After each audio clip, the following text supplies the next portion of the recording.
Hello students, welcome back. In last video we discussed about the microbes or action of a microbes in energy production or energy generation, the process of a biogas plant or a gobar gas plant that we have discussed. Next one is microbes as a biocontrol agent, which is the last part of the chapter. Microbes as a biocontrol agents and microbes as a biofertilizers. So here microbes as a biocontrol agents is biocontrol refers to the use of biological methods for controlling plant diseases and pests. In strategies for enhancement in a food production, we discussed about the plant diseases and the methods which can be done to prevent that diseases by the usage of a breeding techniques. But now instead of a breeding, there are some more methods also which can be implied as a biocontrol for a diseases and a pest. So this biocontrol is nothing but it's a method or specifically biological method for controlling plant diseases and pests. Use of chemicals like insecticides and pesticides causes a great harm.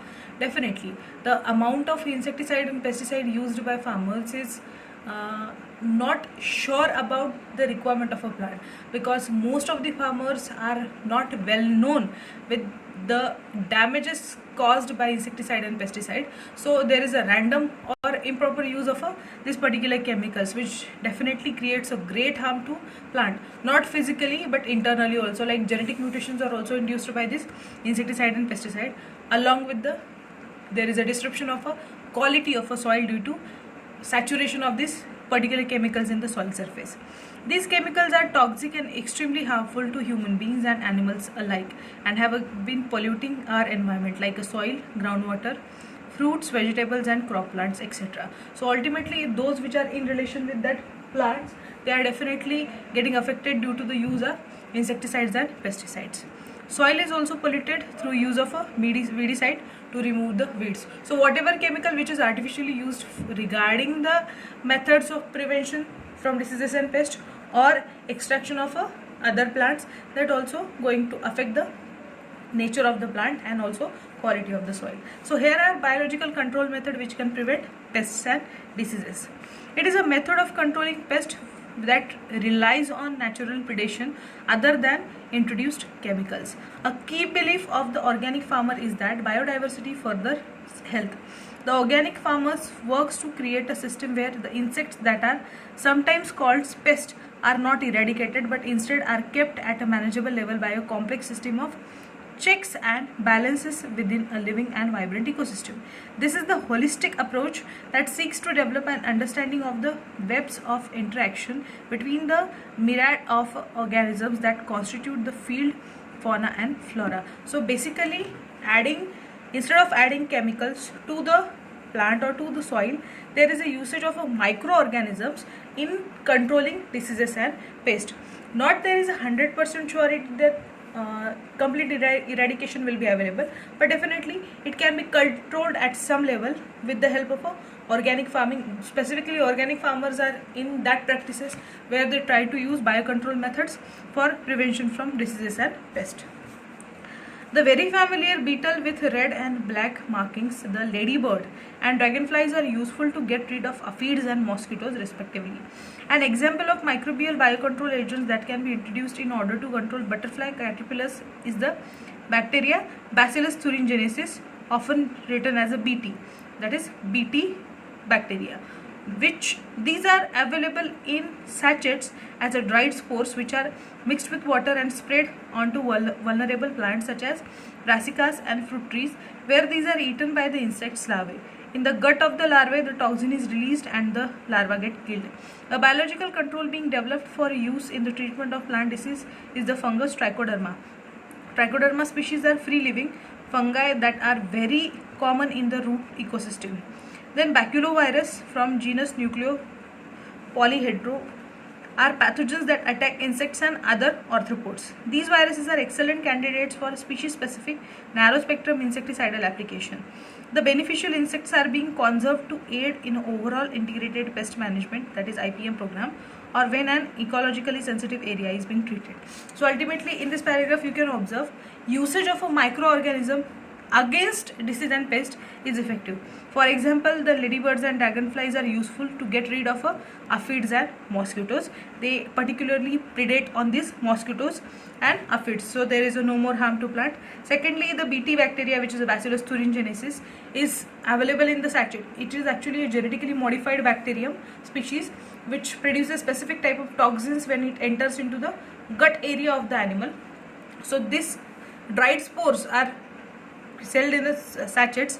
When they are mixed with the water and spread on the plant, the spores which are getting activated, they are eaten by the particular animal or predator, and they, when entering into the gut area of the animal, they get activated and there is release of toxin, due to which animal is killed. So ultimately it is preventing in the disease spreading or pest spreading.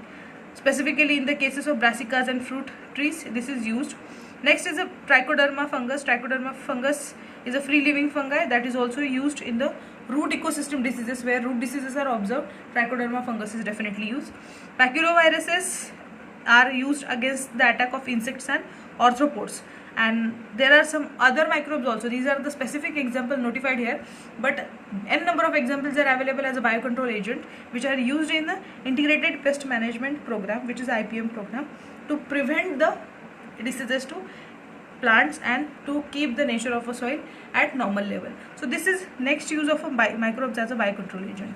Along with this, you can simply say that bacteria also plays very important role in the maintaining nutritional content of a soil, which we are calling as a humus. So always we see the practice like, once the crop is harvested, after that crop is harvested, whatever remnants are there, the remnants are also taken out, and there are some methods followed by farmers like layering or leveling of the soil and alterations of the soil, because the upper surface which was in contact with the roots of particular plant, that was depleted with the nourishment. So there is an alteration of a soil layer. The below layer, which is rich in nutrition, it is taken above, and the upper surface level is going below. So these processes help in the maintenance of good bacteria which are useful for the growth of the plant, and also they provide required nutritional content for the growth and development of the plant. So not only artificial aspect, but naturally also this microorganism play very important role in controlling pests and diseases to the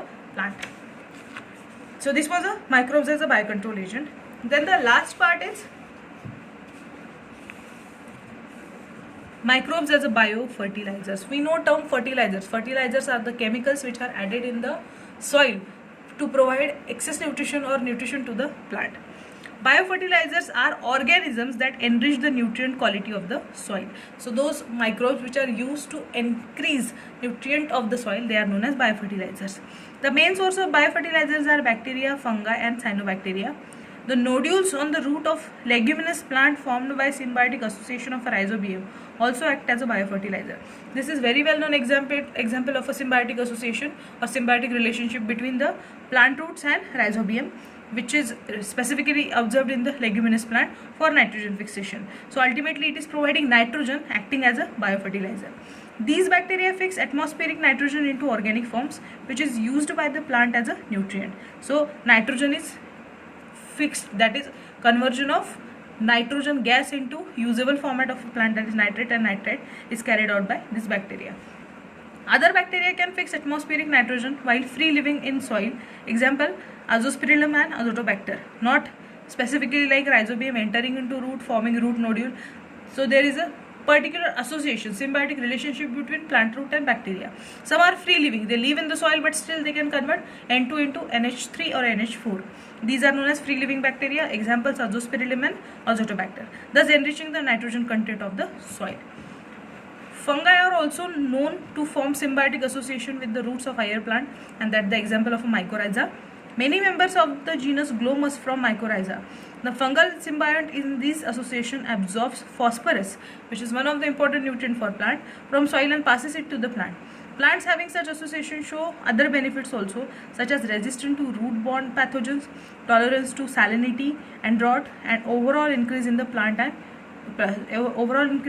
growth and development. So these biofertilizers not only providing nutrient but also helping to boost biochemical pathways of the plant. Ultimately there is a balanced growth and development in the plant.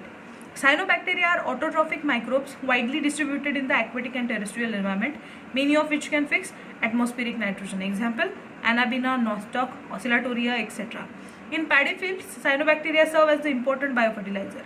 Blue-green algae also add organic matter to the soil and increases its fertility.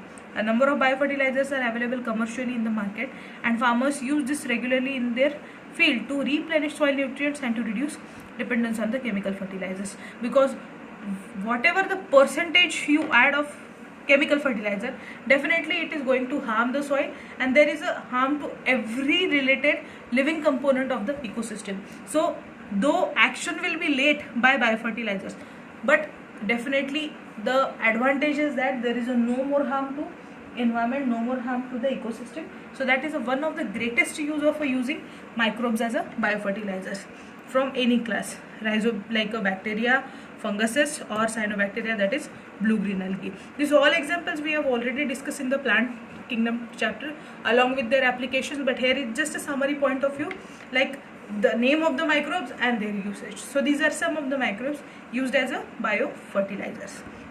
So by this we are completing the chapter microbes in a human welfare. In this chapter we studied about what are exactly microbes, how they are useful in like food industry or household, then different industrial purposes like making of vitamins, enzymes, antibiotics, vaccines, biochemical agents or biocontrol agents, etc.